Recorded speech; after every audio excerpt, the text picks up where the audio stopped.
Bismillahirrahmanirrahim. Assalamualaikum warahmatullahi wabarakatuh. Selamat pagi, salam sejahtera untuk kita semua. Alhamdulillah pada pagi hari ini kita masih diberikan kekuatan, kesehatan dan kesempatan untuk sama-sama di tempat ini dalam rangka diseminasi penyebaran pemahaman budaya positif di lingkungan SMA Negeri 1 Purwosian. Salawat serta salam kita peruntukkan kepada junjungan Nabi, mulai dari Nabi Adam alaihissalam sampai kepada hataman Nabi Muhammad SAW. Semoga segala percikan rahmat dan kemuliaannya akan tetap berjujuran di pundak beliau, keluarga, sahabat, para tabi'in dan tabi'in. Insya Allah percikan rahmat itu akan sampai pula kepada kita selaku umat yang masih setia dengan ajaran-ajaran yang dibawa oleh beliau. Yang terhormat Bapak Ibu Kepala Sekolah atau diwakili, yang saya hormati Bapak Ibu Wakil Kepala Sekolah SMA Negeri 1 Purwosian, rekan-rekan guru dan staf tata usaha yang alhamdulillah pada hari ini bisa bersama-sama di ruangan ini. Terima kasih atas segala atensi yang diberikan teman-teman kepada kami selaku calon guru penggerak Angkatan 9 SMA Negeri 1 Purwosian, Kabupaten Pulau Lombok Selatan, Provinsi Sulawesi Utara. Perkenalkan kami dari calon guru penggerak Angkatan 9. Yang pertama Ibu Risma Yanti Lamo, kemudian Ibu Marniati, kemudian saya sendiri Lahar Maji. Baik, penyebaran diseminasi pemahaman budaya positif di sekolah ini mengapa dipandang perlu?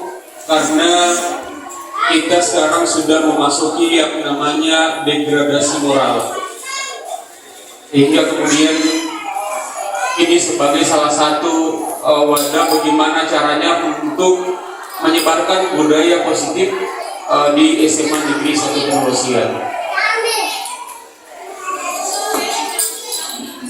Perhatikan Bapak Ibu, inilah konsep-konsep daripada nilai budaya positif di sekolah. Yang pertama adalah perubahan paradigma belajar, disiplin positif, nilai-nilai kebajikan universal, motivasi perilaku manusia, hukuman dan pelanggaran, kemudian restitusi, keyakinan kelas, kebutuhan dasar manusia, posisi kontrol manusia, dan segitiga restitusi. Jadi inilah yang akan kita giatkan di sekolah ini agar supaya tercipta yang namanya disiplin atau budaya positif di SMA Negeri 1 Purwosian. Sebelumnya Bapak Ibu, saya berdiri di sini bukan berarti saya lebih tahu. Saya yakin saya tidak sedang berusaha untuk mengajari ikan berenang, tetapi kita sama-sama belajar tentang pemahaman budaya positif. Sebelum kita masuk tentang konsep-konsep inti daripada budaya positif ini, saya ada beberapa pertanyaan yang mungkin sebentar akan diberikan kepada Bapak Ibu. Ini saya akan bagi sticky note. Nanti kemudian setelah dijawab ditempelkan di papan di depan. Yang pertama adalah pemberian hukuman dapat membuat siswa disiplin. Yang kemudian yang kedua, pemberian hadiah dapat meningkatkan motivasi dan prestasi belajar murid. Yang ketiga, guru harus mempunyai solusi untuk menyelesaikan masalah. Dan yang ketiga adalah guru berperan sebagai teman bagi siswa. Jadi pertanyaan-pertanyaan ini akan menggambarkan bagaimana caranya kita menanamkan nilai-nilai positif di sekolah. Jadi dari jawaban ini bisa tergambar pemahaman kita tentang bagaimana penerapan nilai positif. Mungkin ada yang menjawab secara langsung tanpa harus menuliskan di sticky note, tentang apakah pemberian hukuman dapat membuat siswa menjadi disiplin?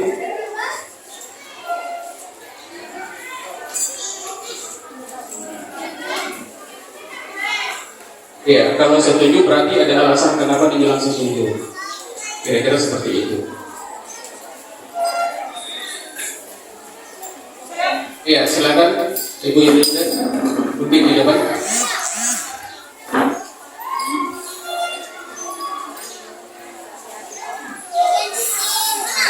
Terima kasih atas kesempatan yang diberikan. Menurut saya pemberian hukuman tidak dapat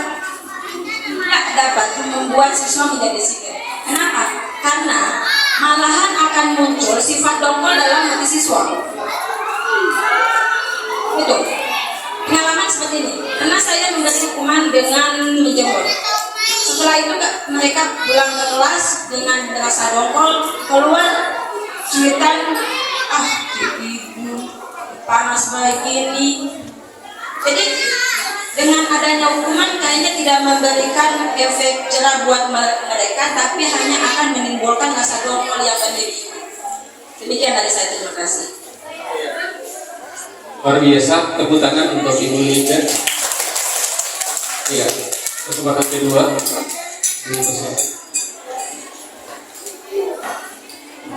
Assalamualaikum warahmatullahi wabarakatuh.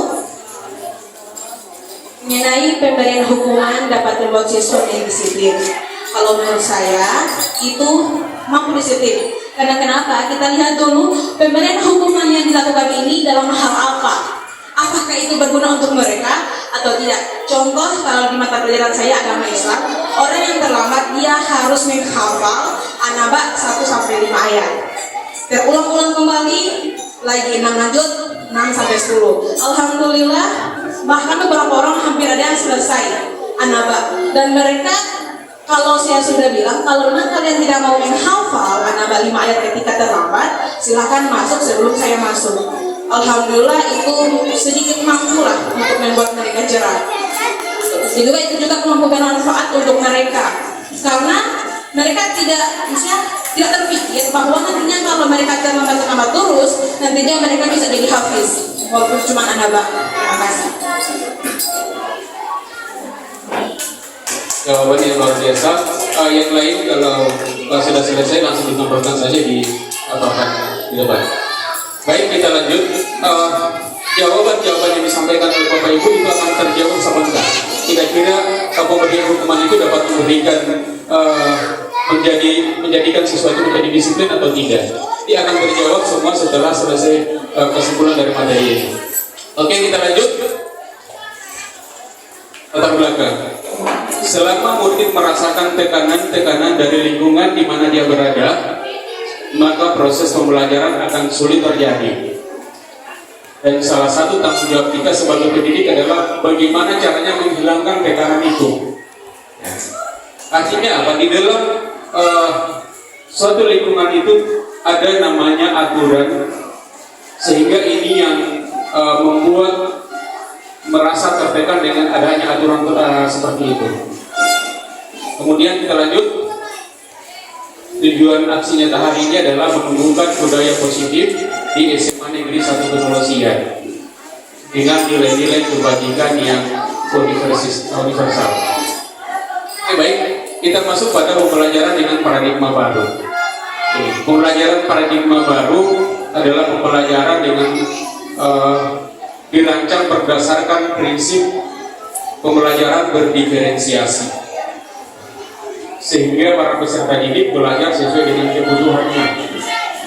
Jadi kadang-kadang kita mengajar di dalam kelas tanpa kita memperhatikan kebutuhan daripada peserta didik itu sendiri. Kita hanya terfokus berpusat pada bagaimana caranya materi itu bisa selesai. Kira-kira seperti itu pembelajaran yang sebelumnya. Maka dengan pembelajaran paradigma baru, kita belajar mengembalikan bahwa prinsip belajar itu adalah bagaimana kebutuhan belajar itu hanya berpusat kepada murid. Lanjut, disiplin positif. Disiplin positif merupakan salah satu cara penerapan disiplin yang bertujuan untuk menumbuhkan kesadaran. kesadaran serta pemberdayaan peserta didik tanpa yang namanya imbalan atau ancaman atau berupa hukuman. Nah, jadi kesadaran itu akan tumbuh dengan sendirinya di dalam peserta didik itu sendiri. Jadi tanpa kita harus memaksakan si A, si B, dan si C itu harus menyesuaikan dengan aturan yang ada. Tetapi kita tidak boleh memaksakan agar supaya apa yang kita kehendaki itu juga harus diikuti oleh siswa. Sehingga ketika misalnya kita memaksakan kehendak kepada siswa, maka siswa itu akan melakukan sesuatu yang tidak sesuai dengan motivasinya. Ya.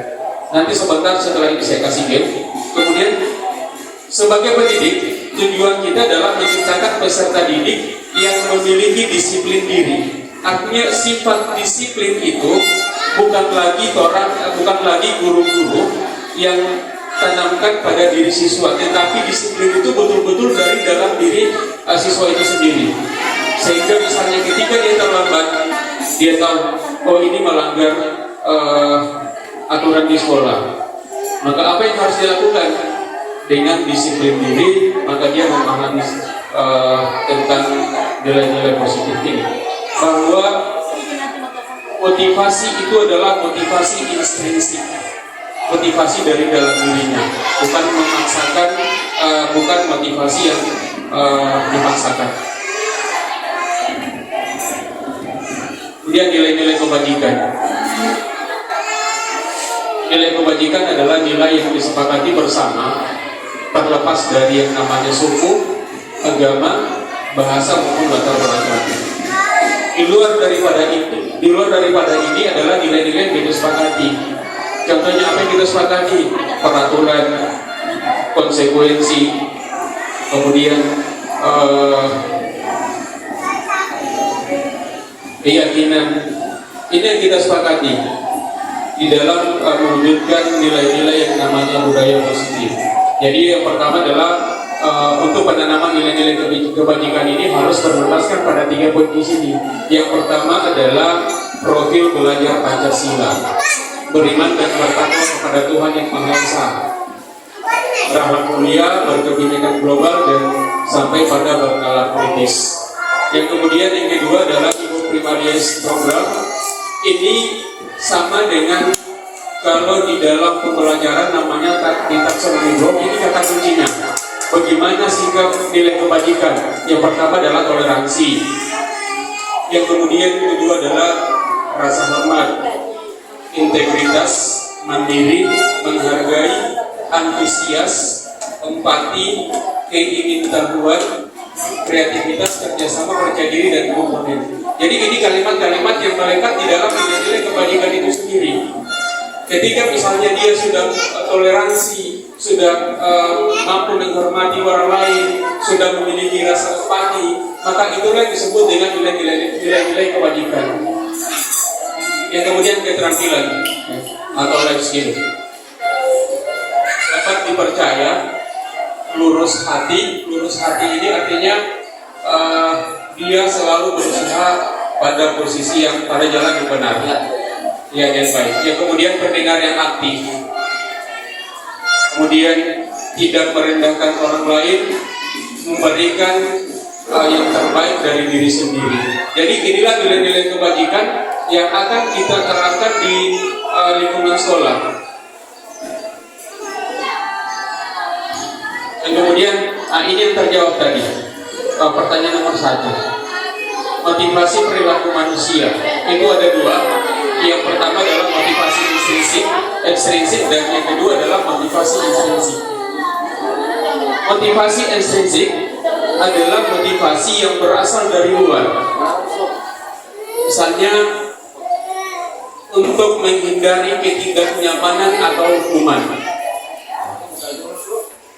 Jadi misalnya begini, ketika anak terlambat, kita tidak bertanya bla bla bla, kita langsung memberikan hukuman.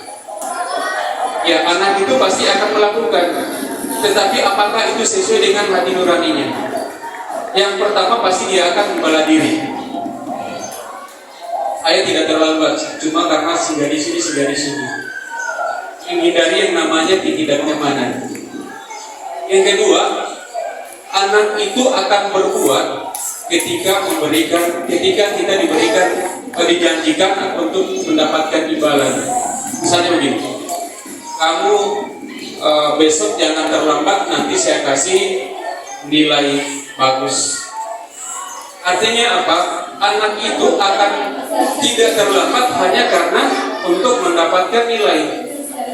Tetapi apakah itu motivasi dari dalam dirinya? Bukan. Dia hanya untuk mendapatkan nilai. Tetapi ketika tidak diberikan, dijanjikan seperti itu, maka dia akan mengurangi kesalahannya. Hari ini saya mau terlambat karena tidak dijanji oleh guru untuk diberikan nilai bagus. Yang kemudian yang kedua adalah motivasi intrinsik atau motivasi dari dalam dirinya, yaitu untuk menjadi orang yang mereka inginkan dan menghargai dirinya sendiri. Jadi ketika memiliki motivasi untuk melakukan sesuatu yang terbaik, maka merasa bahwa dia sudah menghargai dirinya sendiri. Dan kemudian yang berikut, nah ini perbedaan antara hukuman, konsekuensi, dan restitusi. Yang pertama adalah hukuman itu terencana, tidak terencana, atau secara tiba-tiba. Yang kemudian kedua, murid tidak tahu apa yang akan terjadi atau akan tidak dilibatkan. Jadi ketika dibuat peraturan itu hanya peraturan yang datangnya sepihak, tidak melibatkan murid dalam pembuatan peraturan. Yang kemudian berupa hukuman fisik. Jadi ini yang sering didapati, dijumpai walaupun bukan di sekolah itu. Yang kemudian yang kedua adalah konsekuensi. Nah, pertanyaan sederhana adalah apa bedanya hukuman dan konsekuensi? Ada yang bisa? Apa perbedaan antara hukuman dan konsekuensi?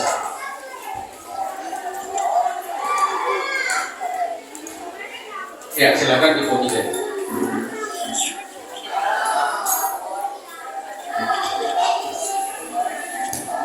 Baik, terima kasih atas kesempatan. Kalau menurut saya, hukuman itu berarti hanya dari satu arah, yaitu yang memiliki kekuasaan. Sementara untuk konsekuensi, jelas ini ada kesepakatan dari dua arah. Otomatis baik pihak yang berkuasa maupun yang tidak sama-sama mengetahui. Demikian, terima kasih. Beri aplaus. Jadi betul akan disampaikan bahwa hukuman itu adalah berasal dari satu arah, sedangkan konsekuensi itu berdasarkan kesepakatan bersama. Yang kemudian untuk menghindari yang namanya hukuman itu, maka kita perlu yang namanya restitusi. Jadi restitusi itu adalah bagaimana menyelesaikan satu persoalan berdasarkan keyakinan daripada si pembuat kesalahan itu sendiri, untuk menciptakan kondisi bagi murid untuk memperbaiki kesalahan. Artinya apa? Siswa itu diberikan kesempatan untuk memperbaiki diri, memperbaiki kesalahan yang telah dilakukan. Yang kemudian prosesnya harus kolaboratif, yang mengajarkan murid untuk mencari solusi.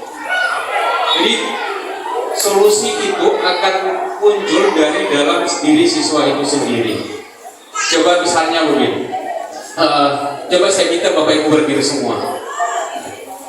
Berdiri semua.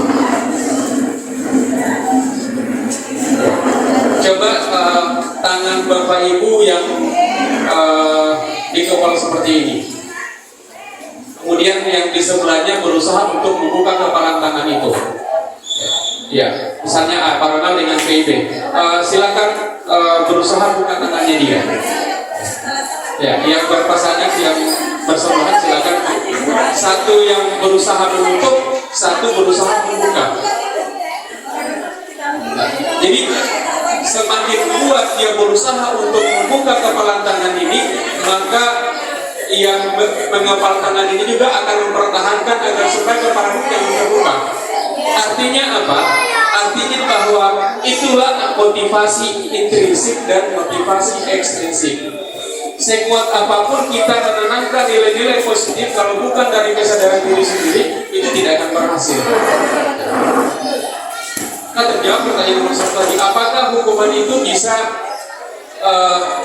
membuat siswa disiplin? Jawabannya bisa, tetapi itu hanya bersifat sementara, tidak secara berkelanjutan. Karena yang kita terapkan hanya pada saat itu saja. Jadi kira-kira seperti itu. Mungkin gambarannya seperti ini untuk segitiga restitusi. Nanti sebentar akan dilanjutkan oleh rekan saya. Yang pertama adalah menstabilkan identitas. Kita mengatakan bahwa semua manusia ini tidak ada yang sempurna. Yang kemudian kedua adalah setiap orang pernah melakukan kesalahan. Kemudian validasi tindakan nanti akan dilanjutkan oleh rekan saya. Barangkali ini pemaparan singkat tentang budaya positif di SMA Negeri 1 Kemanusiaan yang akan kita terapkan bersama-sama. Saya tidak percaya bahwa apapun yang kita lakukan, kalau kita jalan sendiri-sendiri maka hasilnya juga akan tidak maksimal. Demikian presentasi singkat. Dibaratkan pertemuan kita hari ini adalah sebagai pembuka kita, sebagai awal bagaimana caranya merubah budaya-budaya positif yang ada di SMA Negeri 1 Kemanusiaan. Ya, selanjutnya akan diteruskan oleh rekan saya, oleh Ibu Rismayanti Lago. Coba ikut dipersilakan.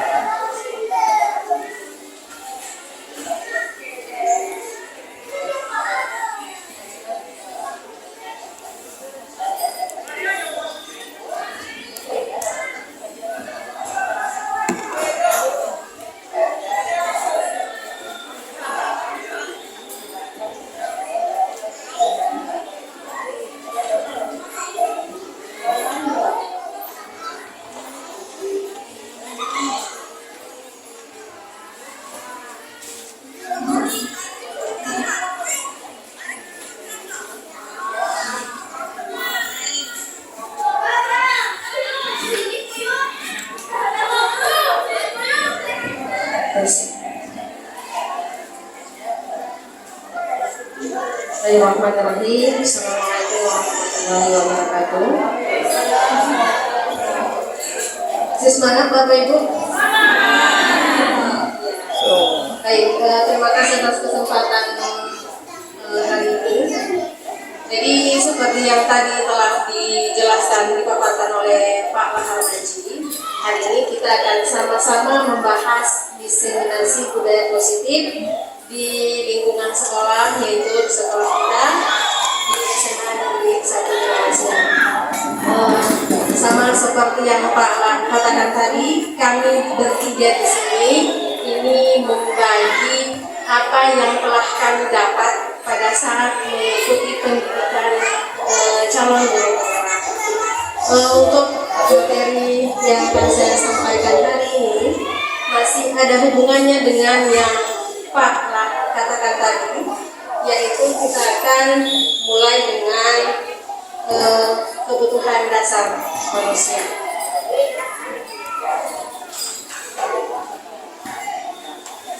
Saya yakin dan percaya, Bapak Ibu, setiap manusia pasti memiliki tujuan dalam hidupnya.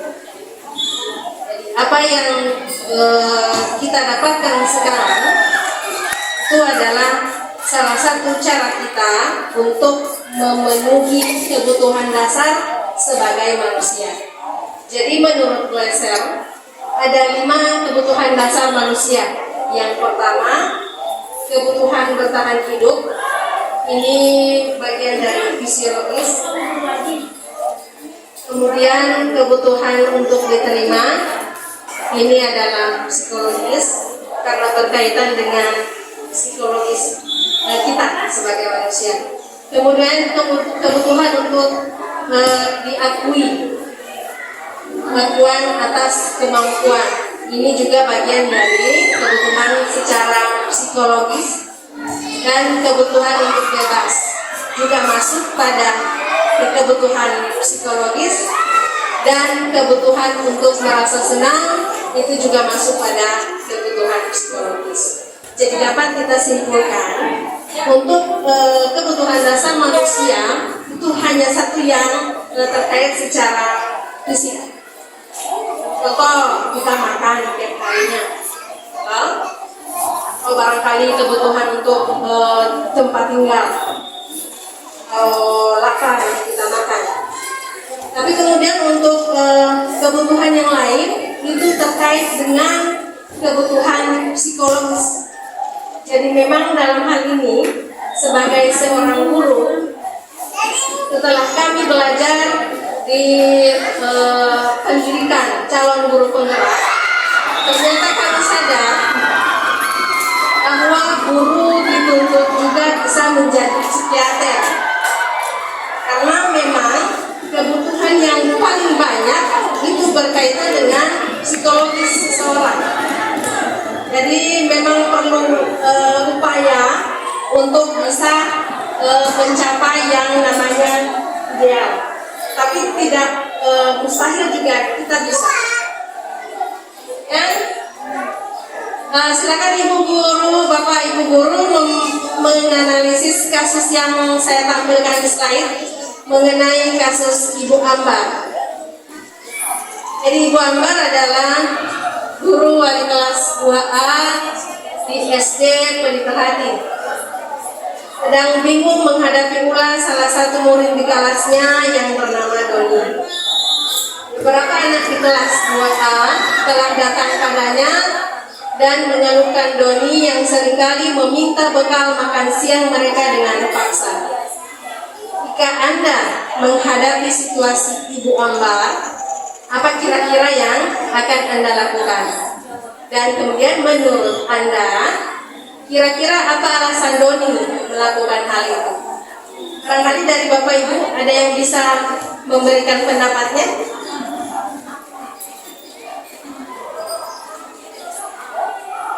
Kira-kira apa yang kalau kita sebagai Ibu Ambar, apa kira-kira yang akan kita lakukan kalau misalnya anak perwalian kita melakukan hal ini? Siapa yang bisa memberikan pendapatnya?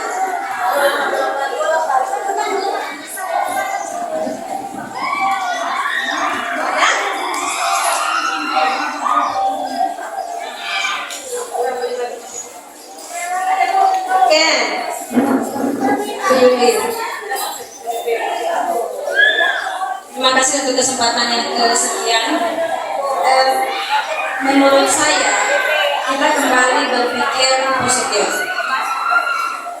Mungkin anak ini betul-betul lapar, tetapi dari karakternya, dari lingkungan kecilnya di rumah, itu mungkin tidak ada kebiasaan untuk meminta secara sopan atau secara halus. Kemungkinan besar bahwa kehidupan hubungan keluarganya agak keras. Jadi untuk meminta untuk melakukan sesuatu secara halus itu agak minim. Jadi bawaannya sampai di sekolah meminta, mungkin bagi dia itu bukan kekerasan, tapi bagi orang lain itu adalah kekerasan. Jadi mungkin kalau menurut saya, kalau saya sebagai ibu Ambar, saya akan mengundang anak itu, saya berikan nasihat, kemudian saya saya cari informasi tentang kehidupan keluarganya. Kalaupun memang berasal dari keluarga yang kurang mampu, mungkin saya akan berpikir, kalaupun saya ada kelebihan, saya bisa menawarkan kepada anak itu, kalaupun kau lapar, kau butuh uang untuk jajan, datanglah ibu. Jangan sampai menyinggung atau membuat teman-temanmu tidak nyaman. Seperti itu. Terima kasih. Terima kasih atas jawaban dari Ibu Yulin yang sangat menginspirasi. Masya Allah sekali ya. Semoga kita bisa mengambil peran kita sebagai seorang guru sekalian sebagai seorang psikiater. Jadi satu peran dengan satu peran yang memang kalau kita pikir susah, ya susah. Tapi tidak ada salahnya dan tidak mustahil untuk bisa kita laksanakan dengan maksimal. Ya, terkait jawaban Ibu Yulin tadi, memang benar ya, bahwasanya sebagai seorang wali kelas, langkah pertama kita adalah memanggil doni. Dalam hal ini kita memanggil doni untuk mencari tahu apa sebenarnya alasan dia untuk melakukan hal itu. Kemudian dari yang kita tahu bahwasanya dalam hal ini doni dia berusaha untuk memenuhi kebutuhan dasar hidupnya, yaitu makan, karena dia lapar. Kalau dia tidak lapar, ya dia tidak makan. Kan seperti itu tak? Ya, jadi memang dalam hal ini untuk kebutuhan dasar manusia yang 5 tadi itu berusaha supaya bisa kita capai, agar supaya tidak terjadi kasus-kasus yang seperti ini. Kemudian yang berikut, kalau ini kasus 2. Jadi kasus 2 ini adalah kasus Ibu Dani yang sedang menjelaskan pelajaran bahasa Inggris di papan tulis. Namun beliau memperhatikan bahwa Fajar hanya tidur-tiduran dan tampak acuh tak acuh pada pelajarannya. Barangkali Bapak Ibu sering dapati di kelas. Ya, kita lihat ya. Fajar, coba jawab pertanyaan nomor 3. Ini kata Ibu Dani. Maju ke depan dan kerjakan di papan tulis. Fajar pun tampak malas-malasan maju ke depan. Dan sesampai di depan papan tulis pun, Fajar hanya diam terpaku. Sambil memegang buku bahasa Inggrisnya dan memainkan spidol di tangannya.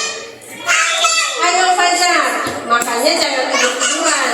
Lain kali perhatikan. Udah sana, duduk kembali. Ini kurang lebih percakapan yang terjadi di kelas Ibu Dani. Kira-kira siapa yang bisa? Fajar pun duduk kembali di bangkunya. Hal seperti ini sudah sering terjadi pada Fajar dan nilai-nilainya pun tidak terlalu baik untuk pelajaran bahasa Inggris. Pada saat ditegur Ibu Dani, Fajar hanya menjawab, tidak tahu Bu. Nah, coba yang ini. Jika Anda berada di posisi Ibu Dani, kira-kira apa yang Anda lakukan? Kemudian, menurut Anda, alasan Fajar melakukan itu apa? Apakah ada yang lain selain Ibu ini yang bisa memberikan pendapatnya? Jadi kasus-kasus seperti ini yang memang kadang-kadang kita dapati di pembelajaran kita di kelas. Apa yang bisa memberikan pendapatnya?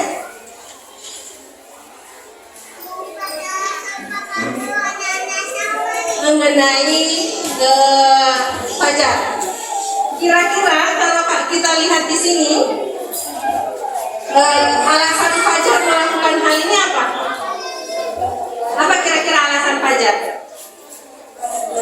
Hah?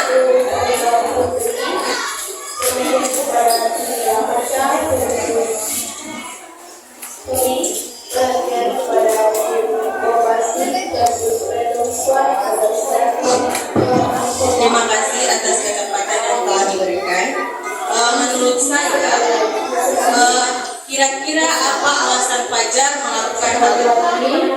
Kemungkinan kalau kita lihat dari sisi positif, mungkin saja di rumah ada beberapa pekerjaan rumah mungkin yang terlalu banyak dikerjakan oleh si anak ini, sehingga pada saat proses pembelajaran dia hanya bisa tidur dan tidak memperhatikan pelajaran. Kemudian kalau saya menjadi Ibu Dani, kemungkinan yang saya lakukan yaitu kita melakukan pendekatan terhadap Fajar. Kita kita mencari tahu mengapa sampai fajar di dalam kelas ini hanya tidur-tidur tanpa memperhatikan pembelajaran yang sedang berlangsung. Terima kasih. Ya, terima kasih atas partisipasi dari Ibu Tika. Jadi ya benar apa yang dikatakan Ibu Tika. Yang pertama kita lakukan adalah memanggil Fajar untuk mengetahui sampai kenapa dia melakukan hal itu.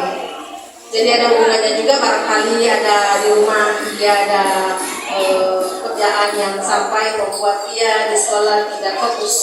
Ada yang punya pendapat lain? Kira-kira? Oke, Ibu Gisen. Baik, terima kasih untuk kesempatannya.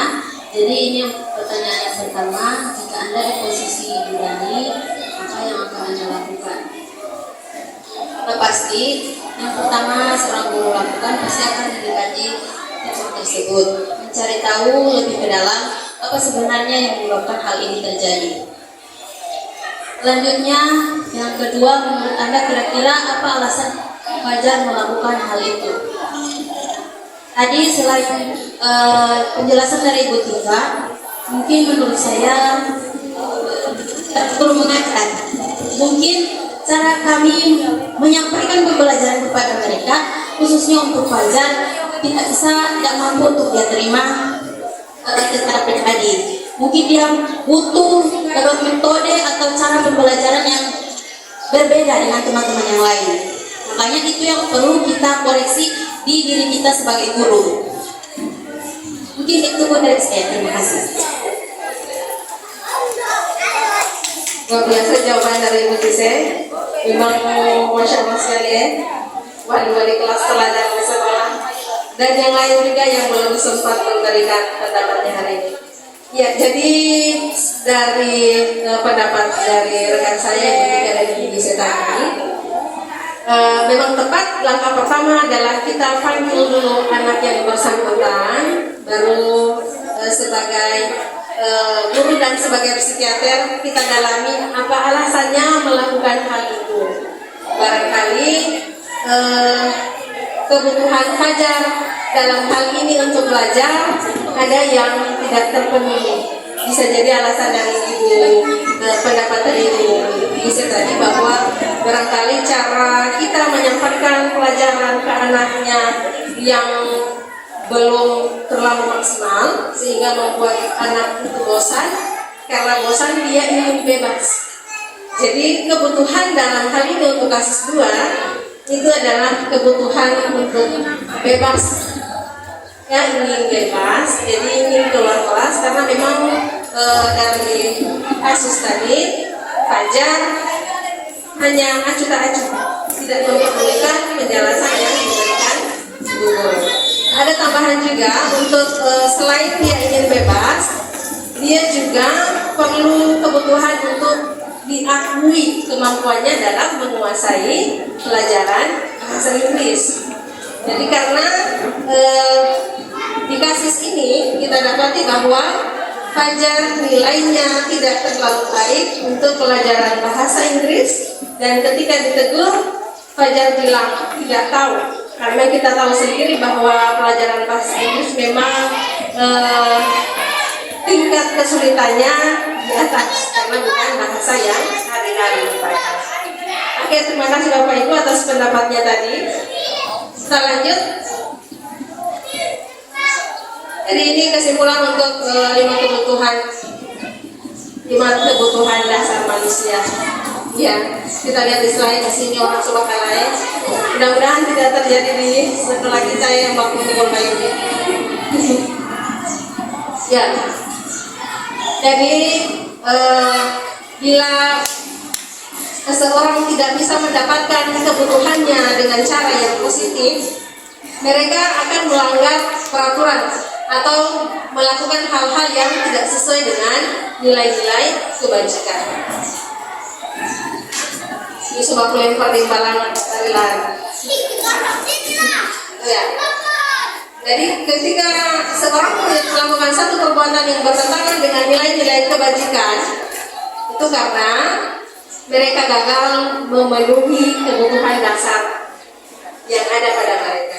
Makanya sebagai guru, memang kita dituntut untuk lebih sebagai psikiater dalam melihat anak didik kita, kebutuhan apa kira-kira yang ada pada mereka yang belum dipenuhi.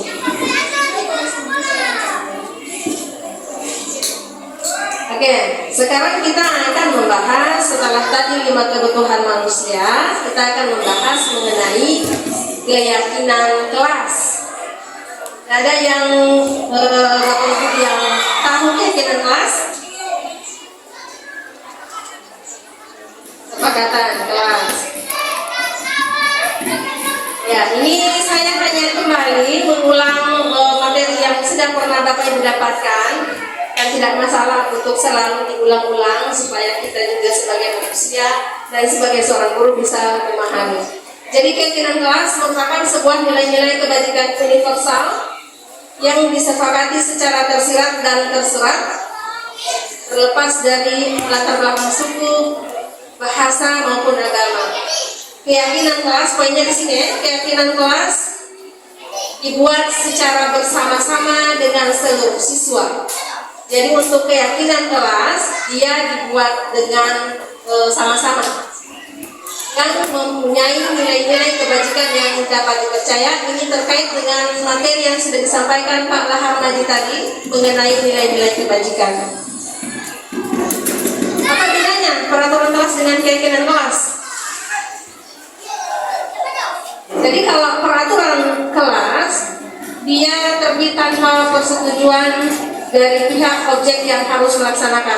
Biasanya kalau cuma peraturan itu sepihak dari guru saja tanpa ada pendapat dari siswa. Beda dengan keyakinan kelas. Kalau keyakinan kelas ini dibuat bersama antar guru dan murid, dan selanjutnya itu akan ditaati secara bersama-sama karena sudah ada komitmen dari guru dan murid. Selain keyakinan kelas, itu juga akan ada keyakinan sekolah. Tapi kita mulai dulu dari keyakinan kelas karena DP proses juga sama. Bagaimana? Mengapa keyakinan kelas itu penting? Jadi kesepakatan kelas merupakan aturan atau norma yang dibuat oleh guru dan siswa bersama-sama untuk menciptakan lingkungan belajar yang kondusif. Tujuan kita ini ke sini, menciptakan lingkungan belajar yang kondusif. Bagaimana langkah-langkahnya atau prosedurnya? Kita akan lihat nih. Nah, sebelum itu kita masuk pada nilai-nilai kebajikan yang tadi Pak Bulan sudah sampaikan di awal. Selain ini ada juga profil pelajar Pancasila yang sama-sama kita sudah tahu, dan ada yang tadi slide yang Pak Bulan ada bagikan. Ini contoh nilai-nilai kebajikan. Hari ini adalah proyek nilai-nilai kebajikan. Ada peduli, rajin dan sebagainya. Di sini ada banyak. Nanti ini akan kita pakai pada saat membuat keyakinan kelas. Baru masuk pada membuat keyakinan kelas, kita lihat dulu slide berikut. Peraturan dilarang mengganggu teman. Kira-kira nilai kebajikan yang dituju apa? Dilarang mengganggu teman. Ya, tidak saling mengganggu dan saling menghormati, atau peduli dan menghargai orang lain. Karena kita menghormati, otomatis kita juga akan menghargai dan peduli. Jadi ini nilai kebajikan dari dilarang mengganggu teman. Kemudian lanjut, dilarang merokok. Kira-kira nilai kebajikannya apa? Ketika orang bilang, tidak boleh merokok. Kenapa tidak boleh merokok? Kira-kira kenapa? Dilarang merokok itu kenapa? Apa? Ya, peduli kesehatan. Ya, peduli diri sendiri dan orang lain. Karena dia ingin sehat, otomatis dia harus peduli dengan dirinya dan juga menjaga orang lain juga tidak bersakit. Karena ketika dia terpapar dengan asap rokok, otomatis juga akan berpengaruh pada kesehatan orang lain juga, bukan cuma pada dirinya. Nah, di sini kalau yang ini dilarang membuang sampah sembarangan. Ya, kebersihan, peduli kebersihan. Ya, bagus. Kita lanjut. Masuk kelas tepat waktu. Disiplin. Wajib, komitmen, disiplin masuk juga di situ. Jadi Bapak Ibu, untuk nilai kebajikan itu ada banyak. Ada banyak. Tergantung kesepakatan dari kita dengan murid. Kalau nilai kebajikan apa yang kita akan buat, nantinya berdasarkan pada nilai-nilai kebajikan yang tadi. Nah, sekarang kita akan coba membuat keyakinan kelas. Ya, saya bagikan sticky note, barangkali sudah ada tadi Bapak Ibu. Sudah? Ada. Ya, masih ada yang tadi saja.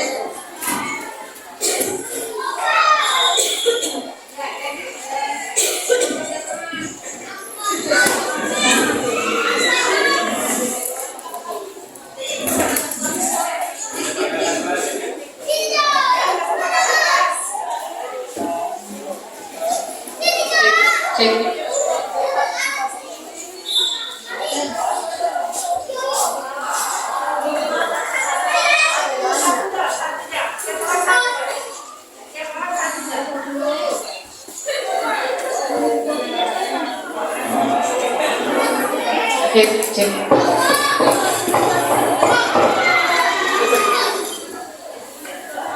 Ya, oke, ada gangguan teknis sedikit. Kita lanjutkan kembali.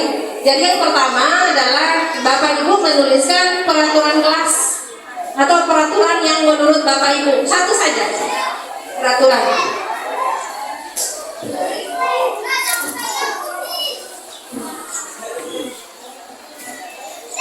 Satu saja sudah.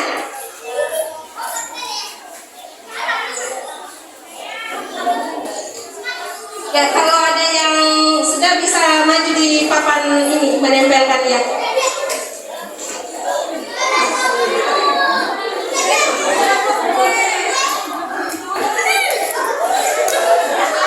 Ya Bapak Ibu, yang sudah silakan ditempelkan di papan yang sudah disediakan.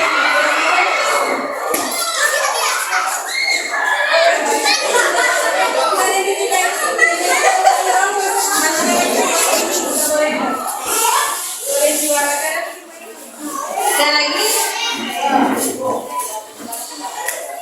ya, tidak usah tulis nama, hanya peraturan saja atau peraturan yang Bapak inginkan ada di kelas. Satu saja.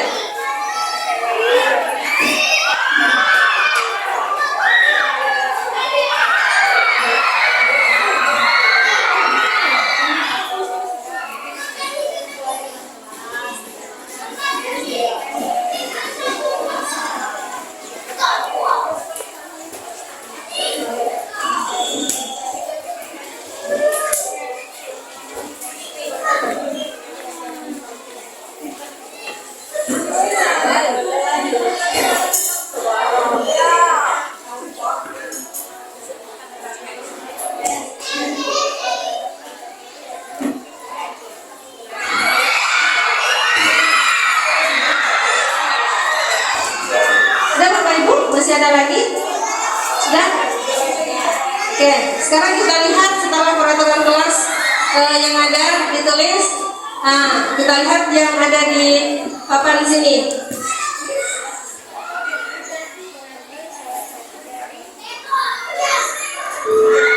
Saya bacakan. Jadi yang pertama, berdoa sebelum dan sesudah belajar, berdoa sebelum belajar dan memberi salam. Guru mendapat sanksi saat terlambat masuk kelas, tidak bisa terlambat, dilarang makan di kelas saat KBM, dilarang bercerita pada saat pelajaran, tidak bisa berkata kasar. Siswa harus datang tepat waktu atau disiplin, dilarang berisik. Siswa wajib memakai pakaian olahraga di jam mapel PJOK. Kalau bisa tahu siapa yang menuliskan ini? Satu-satunya Pak Ronald ini. Tidak perlu saya nama. Oke.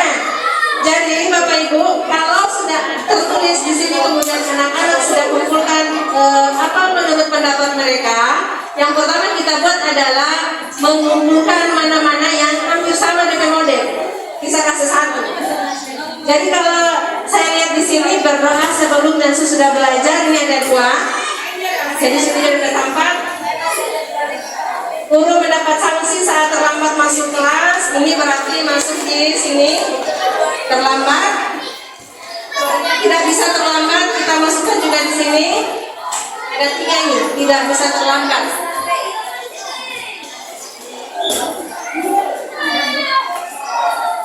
Nah, ini lagi ada 4. Siswa harus datang tepat waktu. Jadi berdoa sebelum dan sesudah belajar di sini, kemudian di sini untuk tidak bisa datang terlambat. Lanjut, dilarang makan saat KBM. Ini maksudnya apa ini Bapak Ibu? Sendiri. Dilarang bercerita pada saat pembelajaran. Tidak bisa berkata kasar. Oh, ini lanjut sama dengan ini. Tidak bisa berkata kasar dengan berisik atau hampir sama dia. Kemudian siswa wajib memakai pakaian olahraga di jam apel PJOK. Jadi Bapak Ibu lihat bahwa peraturan kelas tadi yang banyak itu bisa mengerucut menjadi beberapa karena ada yang sama. Ada yang sama. Ya, jadi kemudian untuk namanya keyakinan kelas yang tadi kalimat negatif yang mengandung kata dilarang, kita ganti ke dalam kalimat positif. Barangkali guru bahasa Indonesia lebih tahu. Kalau untuk yang dilarang ada kata dilarang, tidak boleh, kita ganti. DP redaksi kalimat. Berdoa sebelum dan sesudah belajar. Ini so positif ya? Ya, tidak perlu diganti. Kalau saja berdoa sebelum dan sesudah belajar. Kira-kira nilai kebajikannya apa? Bertakwa, beriman dan bertakwa kepada Tuhan yang Maha Esa. Yang Maha Esa itu bisa kita jadikan nilai kebajikan yang pertama. Beriman dan bertakwa kepada Tuhan yang Maha Esa. Lanjut, guru mendapat sanksi saat terlambat masuk kelas. Tidak bisa terlambat, tidak datang terlambat. Siswa harus datang tepat waktu. Kalimat positifnya menjadi apa Bapak Ibu? Ya, disiplin. Kita bisa ubah tadi tidak bisa datang terlambat dengan ya, datang lebih awal. Nilai kebijakannya dan nilai kebajikannya adalah disiplin. Jadi sudah ada 2 nilai kebajikan yang kita peroleh. Pertama, beriman dan bertakwa kepada Tuhan yang Maha Esa. Kemudian disiplin. Yang ketiga, dilarang makan di saat KBM. Itu apa? Ya, berarti kita ubah kalimat positifnya menjadi makan saat jam istirahat. Bisa ya? Atau di luar jam KBM atau pada saat istirahat. Kira-kira nilai kebajikannya apa Bapak Ibu? Menghormati orang lain. Disiplin, menghargai orang lain. Masuk juga menghargai orang lain dan disiplin. Berarti sudah 3. Tadi beriman dan bertakwa kepada Tuhan yang Maha Esa, disiplin dan menghargai orang lain. Otomatis kalau makan duluan ada teman-teman lain yang masih belajar atau ada guru di dalam kelas. Sudah 3. Lanjut di sini. Dilarang bercerita pada saat pembelajaran. Dilarang berisi. Tidak masuk pada menghargai orang lain. Jadi 3 juga. Tidak jadi 4 karena tadi menghargai orang lain. Yang terakhir, siswa wajib memakai pakaian olahraga di jam mapel PJOK. Masuk kapan ya nilai kebajikannya?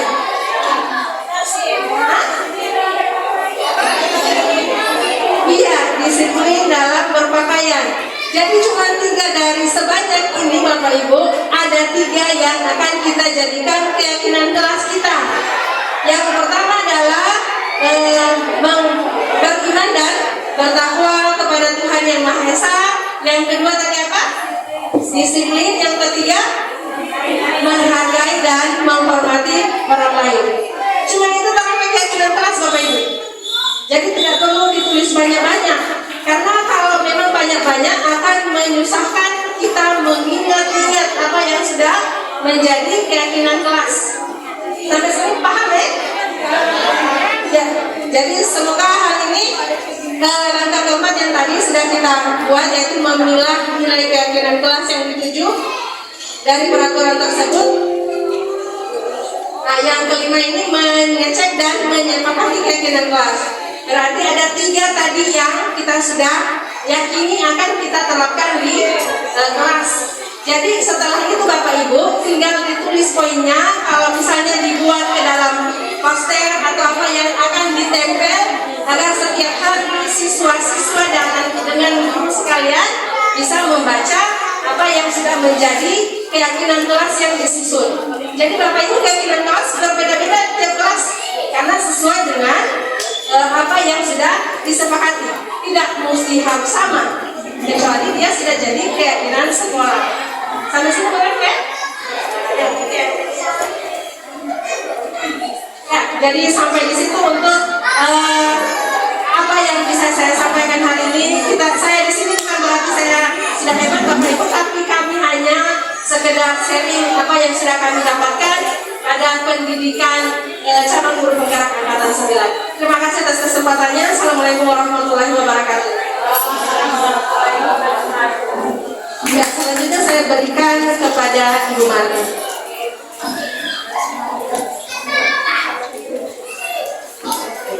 Ya.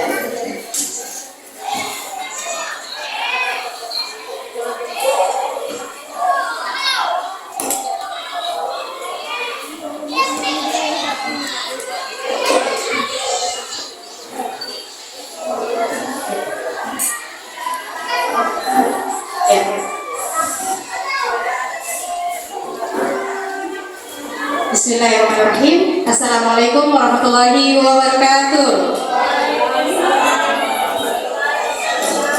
Ya,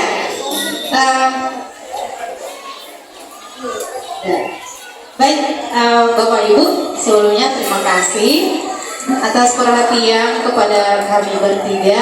Dan di sini kami akan saya sendiri akan menjelaskan tentang 5 posisi kontrol guru dan segitiga restitusi. Nah, sebelumnya itu ini dari tadi Marni dapat lihat ini semua semangat tuh. Jadi Marni akan memberikan ice breaking, ya. Boleh? Coba. Oke. Nah, silakan berdiri Bapak Ibu. Kita akan melakukan dance making melodies. Betul ya?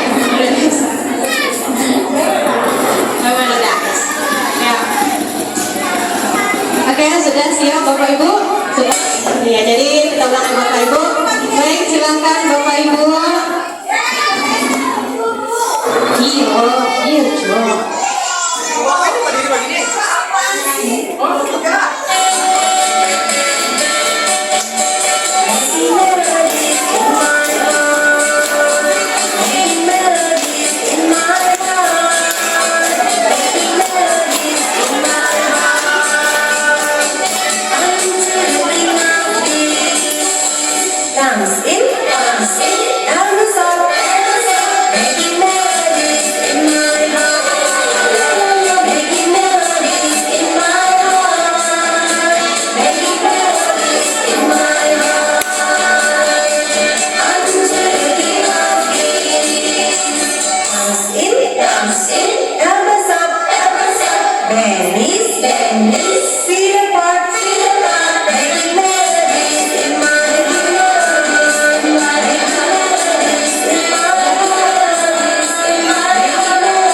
This and this. Feet apart, head bend, head bend. Turn around, time out, time's out.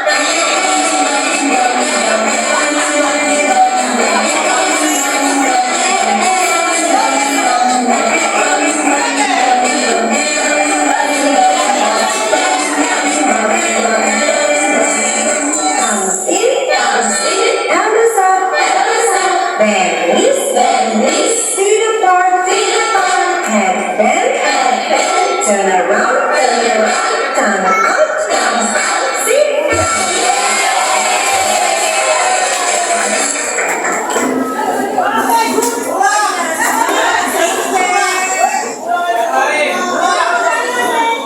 Bapak Ibu, masih mengantuk? Sudah mengantuk? Ya. Baik Bapak Ibu, seperti yang dikatakan oleh Pak La dan Ibu Risma bahwa kami berada di sini bukan untuk menggurui, ya, tapi kami berada di sini untuk membagikan apa yang kami dapatkan selama kami mengikuti kegiatan CGP, begitu ya. Nah, pada kali ini materi kami bagi ada 6 materi yang sudah dijelaskan oleh Pak tadi yang pertama sampai ke bulan sampai materi pertama sampai materi keempat. Nah, kalau saya sendiri, Ibu Bapak, ini materi saya itu tentang 5 posisi kontrol guru dan segitiga restitusi. Ini ya, 5 posisi kontrol guru dan segitiga restitusi. Baik, Bapak Ibu, pada materi ini kita akan merefleksi diri kita sebagai guru selama ini. Ada 5 posisi kontrol guru. Di manakah kita berada selama ini dari 5 posisi kontrol guru itu? Ya.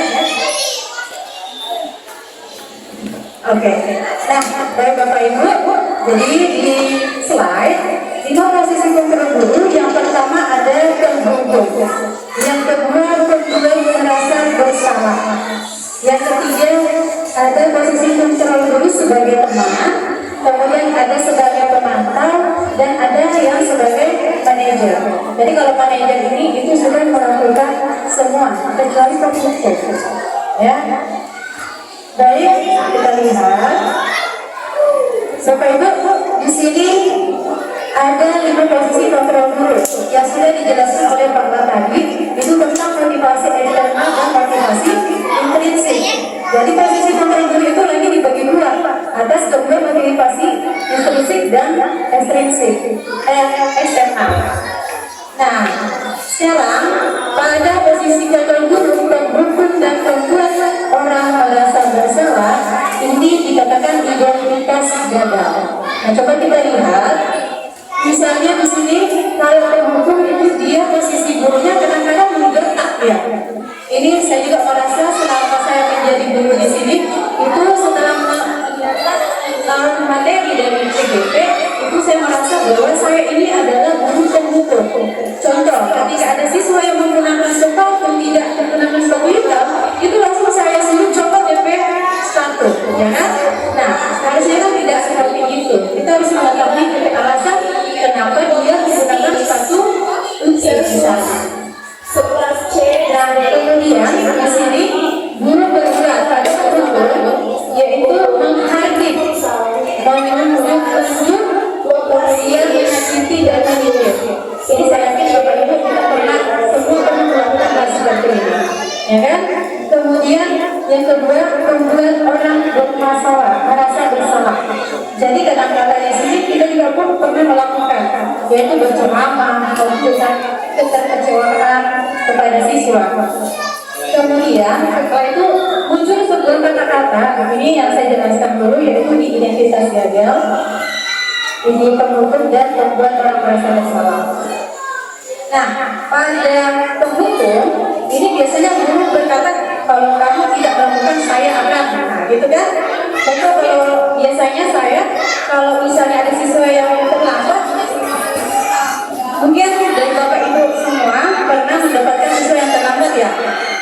Nah biasanya kan kalau kamu terlambat saya akan mengeluarkan kamu dari kelas, ya kan? Tidak mengikuti pelajaran yang saya ajarkan. Nah itu bagian dari penghukum. Selanjutnya, membuat orang merasa bersalah. Ini kalau guru biasanya berkata, kamu sudah mengecewakan ibu bapak. Ya. Selanjutnya, hasilnya seperti apa Bapak Ibu? Nah, di sini penghukum hasilnya itu membuat siswa menjadi memberontak, menjadi pendendam. Kemudian bisa menyalahkan orang lain. Karena ini. Kemudian selanjutnya di sini hasilnya pada membuat orang merasa bersalah itu menyembunyikan atau menyangka atau berbohong. Jadi biasanya kalau orang bisa kecewa dengan kamu. Nah, biasanya siswa akan menyembunyikan DP perasaan. Ketika orang langsung mengatakan kepada siswa, ketika ada orang siswa kalau langsung kesalahan misalnya. Kemudian sementara tidak di kelas, seperti kasus yang dijelaskan oleh Ibu Risma tadi, si Fajar ketika tidur di kelas, bisa jadi mungkin di antara kita semua yang awalnya kita misalnya Fajar ini berprestasi, tiba-tiba dia tidur di kelas, tiba-tiba kita bilang, Fajar saya kecewa dengan kamu, tanpa kita tidak tahu apa dia alasan kenapa dia tidur di kelas. Dan selanjutnya untuk identitas sukses. Nah, kalau identitas sukses ini ada 3 posisi kontrol guru. Yang pertama ada teman, kemudian pemantau dan manajer. Baik Bapak Ibu, kalau untuk teman, ini biasanya guru berbuat dia membuatkan alasan-alasan untuk murid-muridnya, ya. Jadi biasanya guru berkata lakukan untuk Bapak Ibu. Misalnya kalau kontrol kemarin saya meminta kepada Ibu Bise menjadi salah satu aktor di segitiga saya, yang dimana siswa saya yang menjadi salah satu aktor itu namanya Hendra. Dia memerankan itu siswa yang tidur di kelas pada saat Ibu Bise menjelaskan. Nah, kemudian bagaimana posisi teman kita sebagai guru kepada siswa? Biasanya nanti kita menyatakan, itu saya melakukan misalnya seperti ini ya. Kalau misalnya ada misal seperti tadi tidur di dalam kelas, jadi kita bertanya, oh iya sudah tidak apa-apa. Nanti sebutkan alasannya kenapa tidur di kelas. Jangan menggunakan bahasa yang sopan. Kemudian hasilnya ketergantungan. Tapi ketika posisi yang terlalu itu ada posisi negatif dan ada posisi positifnya. Jadi kalau misalnya positif, ini biasanya siswa menganggap kita sebagai teman ya, dan mungkin dia akan selalu melakukan yang baik. Tapi kalau posisi negatif, ketika kita sudah tidak menganggap atau misalnya ketika kita sudah memberikan sebuah stimulus kepada siswa, kemudian kita berubah, biasanya siswa akan melakukan sesuatu itu karena ada maunya, gitu. Kemudian untuk pemantau, ya, kalau pemantau biasanya guru berbuat menghitung dan mengukur. Nah ini ada konsekuensinya. Itu kalau pemantau, biasanya guru berkata apa peraturannya, kemudian apa konsekuensinya atau sanksinya, kemudian apa yang telah kamu lakukan, apa yang terjadi sekarang. Nah itu posisi pemantau. Jadi kita mengawasi sampai siswa. Itu kalau pemantau. Dan hasilnya yaitu menyesuaikan bila diawasi. Jadi siswa selalu biasanya guru selalu mengawasi. Kemudian pada kontrol diri, di sini ada manajer. Jadi kalau manajer ini dia melakukan sebagai teman, dia juga melakukan sebagai pemantau. Tapi dengan posisi manajer ini, dia harus melakukan segitiga restitusi. Kalau posisi manajer kontrol guru. Nah, untuk guru berbuat itu mengajukan beberapa pertanyaan. Nah, nanti akan ada pembahasan untuk segitiga restitusi yang berkaitan dengan posisi kontrol manajer ini. Kemudian biasanya guru berkata apa yang kita yakini. Nah tadi kan kita sudah membuat keyakinan kelas. Biasanya kita bertanya kepada siswa apakah kamu meyakini keyakinan keras kita yang sudah kita buat sebelumnya? Biasanya ada pertanyaan seperti itu. Pertama untuk posisi control manager. Kemudian kalau kamu meyakini, bagaimana kamu bisa memperbaikinya? Nah seperti itu. Kemudian selanjutnya kalau kami memperbaikinya, jadi kira-kira hal tersebut akan menggambarkan apa tentang dirimu? Itu kalau posisi manajer. Kemudian hasilnya yaitu menguatkan watak karakter. Jadi di sini untuk posisi kontrol guru, dari 5 posisi kontrol guru itu kita harusnya menjadi di posisi mana Bapak Ibu? Itu di posisi manajer, ya. Namun kalau di posisi manajer kita harus melakukannya pertama ada DP proses. Jadi prosesnya itu melalui segitiga restitusi yang sudah disinggung sedikit sama Pak Las tadi di awal. Oh ya, Bapak Ibu, ini lanjutan yang tadi.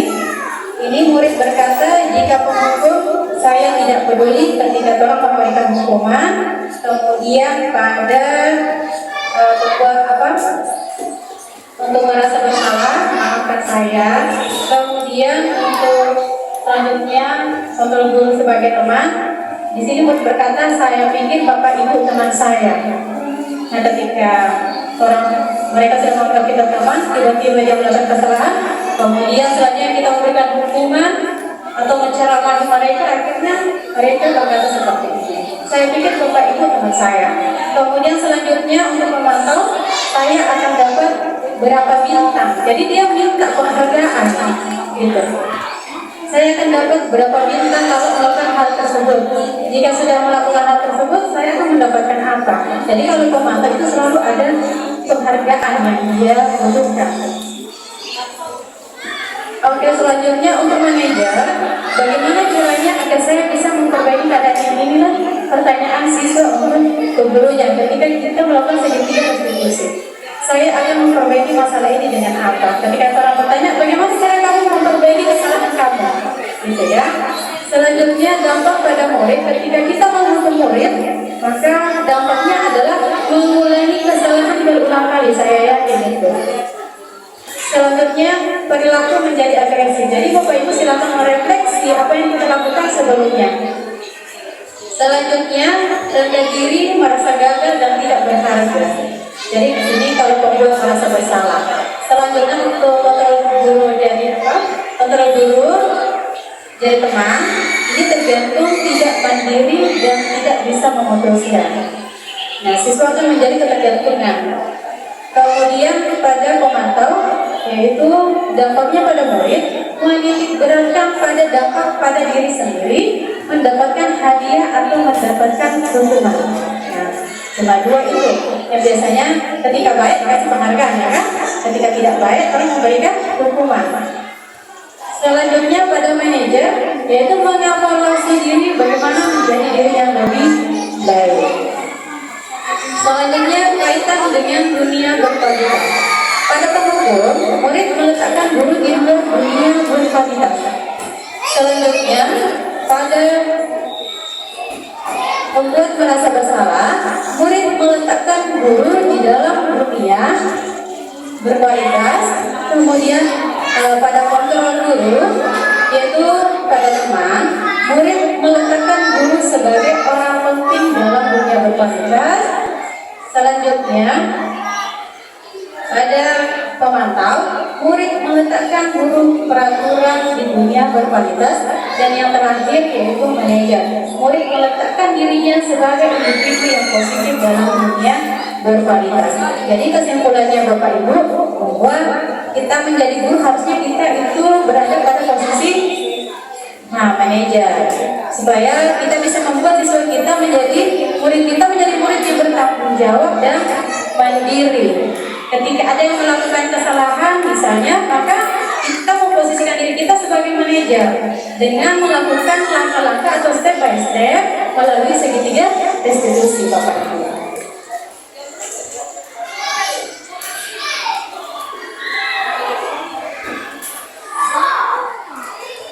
Baik Bapak Ibu, ada contoh penerapan 5 posisi kontrol guru.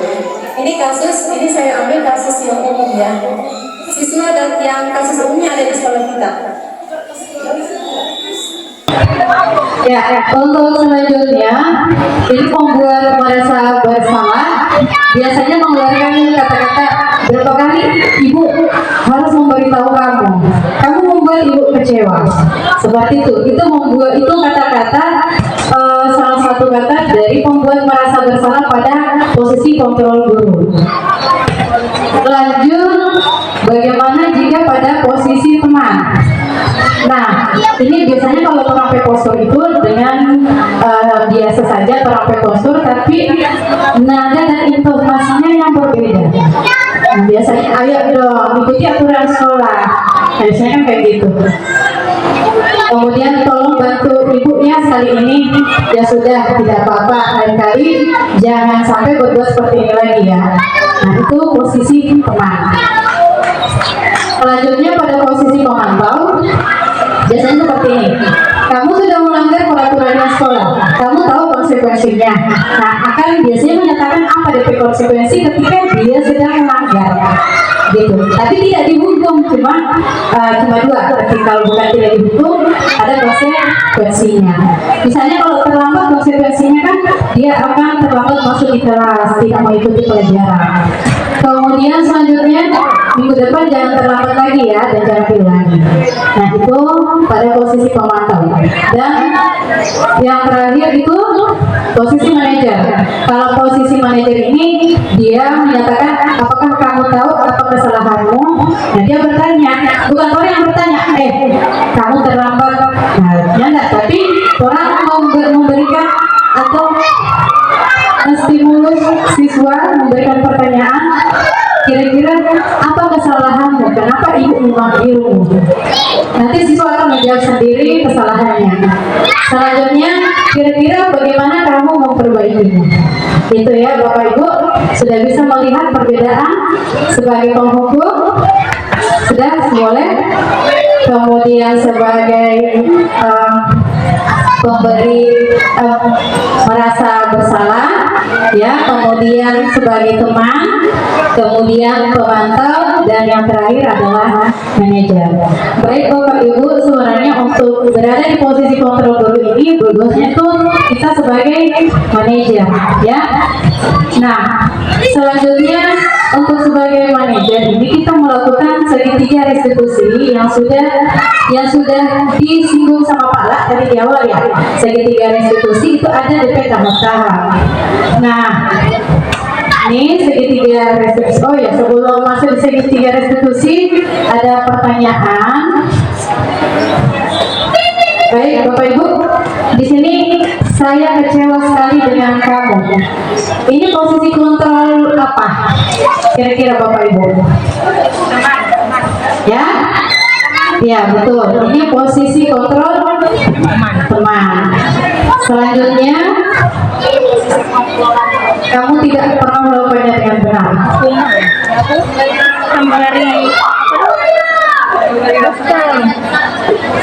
Ya, boleh. Yang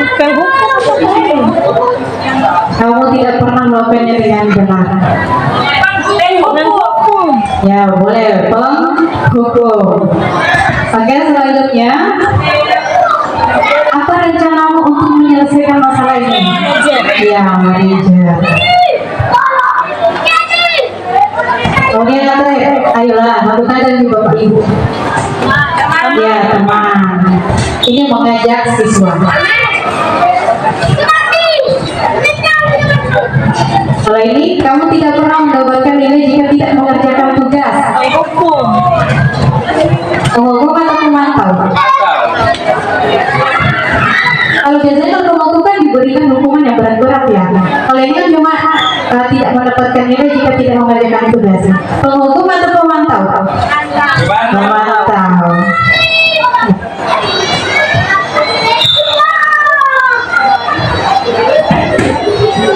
Oke, baik Bapak Ibu, itu tadi sekilas tentang 5 posisi kontrol guru.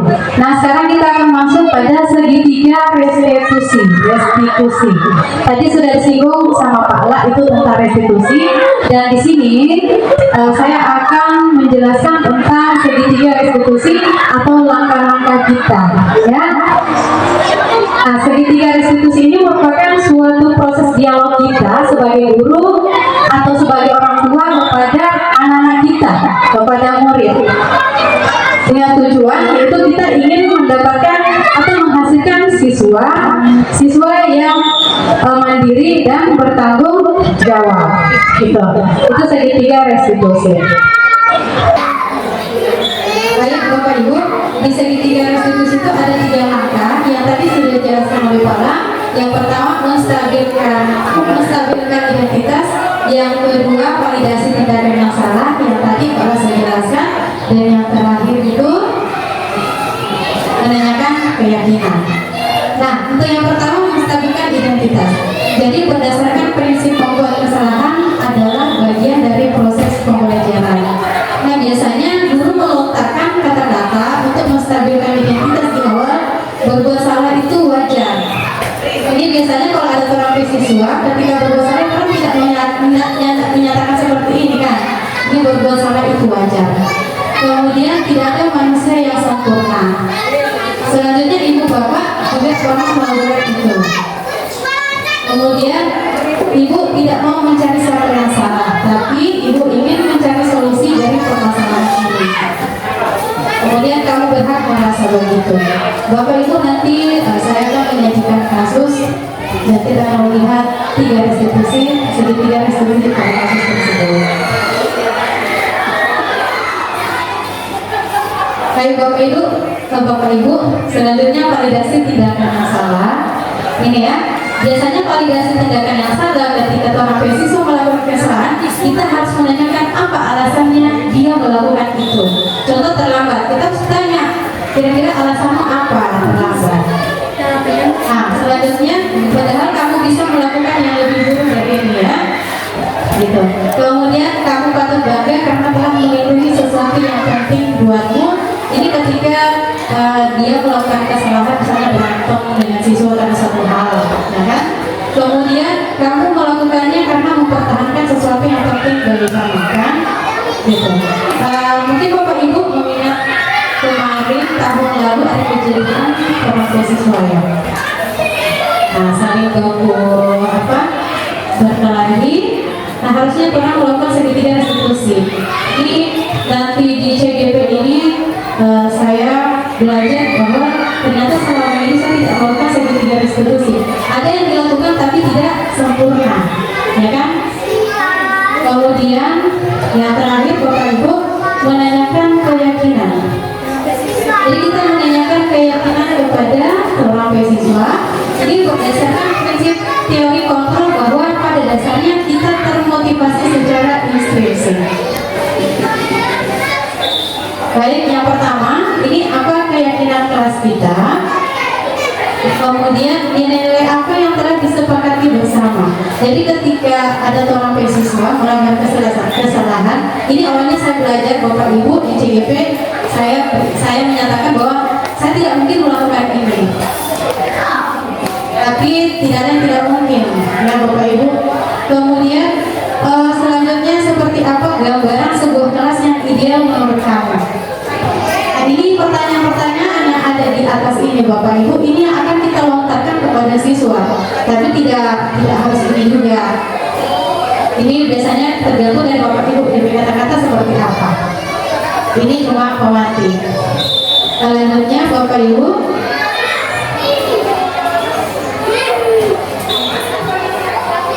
nah, ini yang saya maksudkan, ini saya ambil kasus yang sedang beredar, itu seorang siswa, namanya Nabi Kona. Dia selalu menggunakan sepatu putih dari hari Senin sampai hari Kamis. Nah, biasanya dia menggunakan sepatu putih. Bahkan ada di antara kita yang hanya melihatnya begitu saja, ya kan Bapak Ibu? Nah, selanjutnya dengan kasus ini bisa kita melihat dan mempelajari melalui segitiga restitusi, Bapak Ibu. Baik Bapak Ibu, di sini kasusnya ini Nabil Konang, dia bangun terlambat, buru-buru ke sekolah. Ini saya tahu Bapak Ibu pasti kalau membaca seperti ini cuma ngantuk. Jadi lebih bisa ceritakan Ini dia ini bangun terlambat, kemudian terburu-buru ke sekolah. Karena bangun terlambat, akhirnya dia juga terlambat bangun. Dan tanpa sadar dia menggunakan sepatu warna coklat. Kemudian Pak pada saat itu lagi piket, ya. Nah, Pak piket pada saat itu.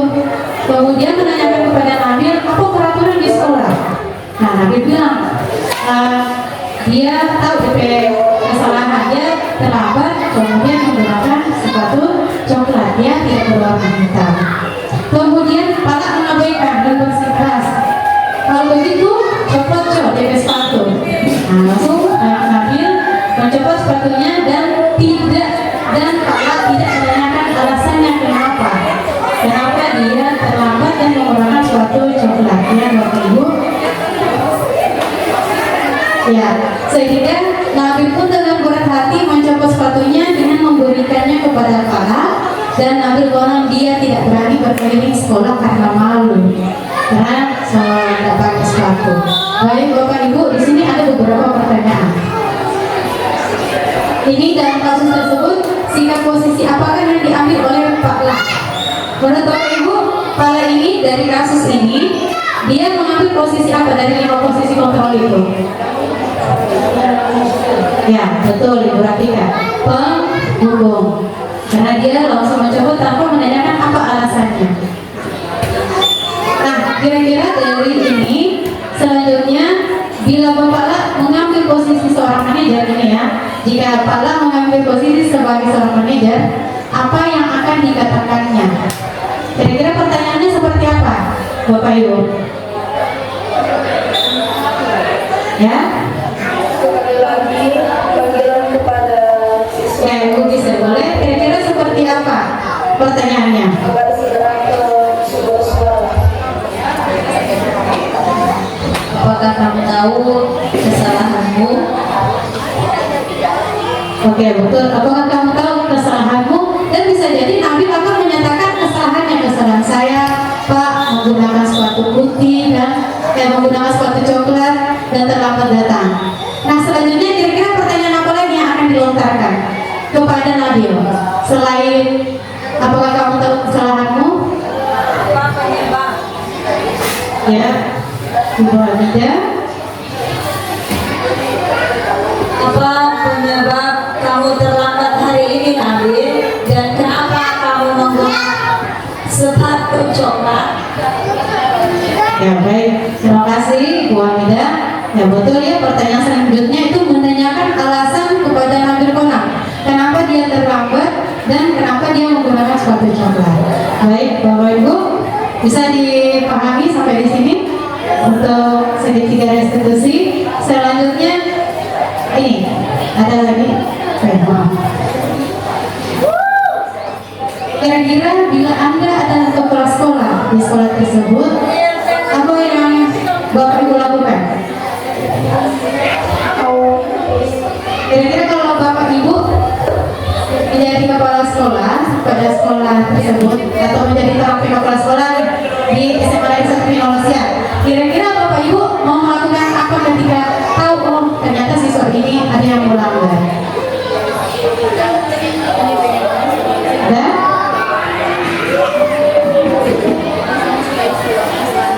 Dan Bapak Ibu, ya mungkin yang bisa kita lakukan adalah ya mengunjungi Nabil Konang di rumahnya. Jika itu dia lakukan sering-sering, tapi kalau cuma 1 kali cukup, itu hubungan antara BK dengan Nabil Konang. Itu ya Bapak Ibu. Selanjutnya, nah tadi Ibu Maya sudah menjelaskan tentang nilai kebajikan. Nilai kebajikan apa yang ingin dituju oleh peraturan? Nah ini kan peraturan kita ya, di sekolah juga ya, menggunakan seperti kita. Menurut Bapak Ibu, dari nilai kebajikan yang sudah dijelaskan oleh Ibu Maya tadi, itu aturan tersebut dia maksud di nilai kebajikan apa, Bapak Ibu? Disiplin dalam berpakaian dan disiplin waktu. Ya, betul, itu disiplin. Jadi disiplin berpakaian dan disiplin waktu. Selanjutnya Bapak Ibu, ini pertanyaan terakhir. Bagaimana Anda menyikapi langkah yang diambil Pak Lak mengenai kasus tersebut? Kalau Bapak Ibu berada di posisinya Pak Lak, kira-kira bagaimana langkah yang Bapak Ibu ambil?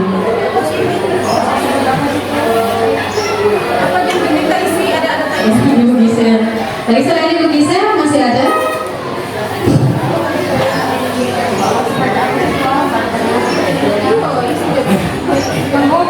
Jadi kalau saya sebelum mendengarkan materi ini sudah pasti saya akan melakukan apa yang seperti Pak lakukan. Tapi setelah mendengar materi ini dari guru penggerak, pasti saya akan berusaha menjadi memposisikan diri sebagai manajer. Mungkin seperti itu. Baik, jawaban yang baik dari Ibu Gisel. Terima kasih Ibu Gisel. Tepuk tangan dong untuk Ibu Gisel. Baik, Bapak Ibu, ini adalah bagian terakhir dari materi yang saya sampaikan. Mohon maaf bila banyak kekurangan. Ini penting bagi kita semua. Itu ada posisi kontrol dulu dan sekretariat institusi. Ya Bapak Ibu, supaya bisa sekolah kita bisa menerapkan budaya positif yang benar-benar budaya positif. Bukan cuma orang tiga yang berpenggerak yang harus menerapkan, tetapi ada kolaborasi antara kita semua Bapak Ibu. Begitu ya Bapak Ibu. Mungkin itu saja dari saya. Kata dari saya, mari kita belajar sepanjang hayat. Begitu Bapak Ibu, karena orang generasi dosen itu butuh orang apalagi sama dosen ini. Terima kasih Bapak Ibu. Sekian dari saya. Wassalamualaikum warahmatullahi wabarakatuh.